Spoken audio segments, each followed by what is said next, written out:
Hi there, and welcome to an episode of the dx0 mini podcast.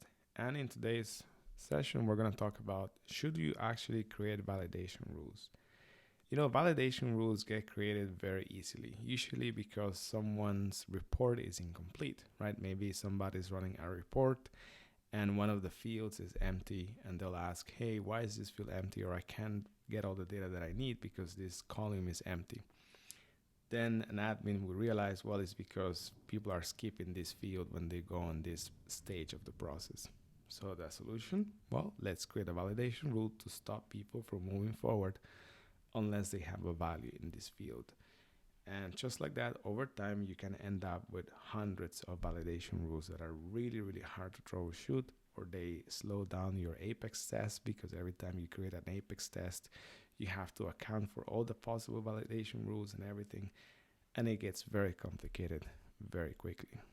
So when you get asked if for a validation rule, I recommend that you stop and think, is this really what I need, right? Can we maybe design the process to be a bit more UI driven or a bit more hand holding the user, right? So maybe we can have a screen flow that guides the user towards the stages, and in that screen flow we make those fields required, and maybe the user doesn't even see the fields. Maybe the user sees something that is more aligned to their business process, and behind the scenes the flow is mapping those answers to those fields.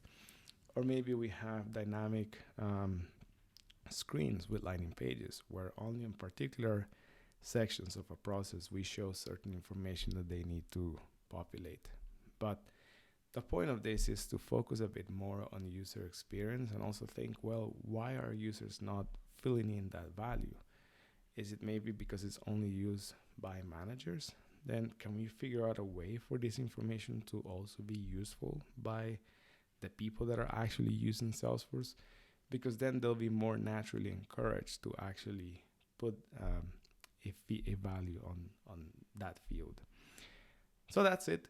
Very simple topic for today. I just want to encourage you to think a bit more before rushing to create the next validation rule, and just run it through a very simple checklist.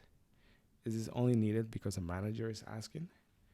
Can I have a flow that guides users through the right interaction? Can I have maybe a screen that dynamically changes to encourage users to put the value when it's needed the most?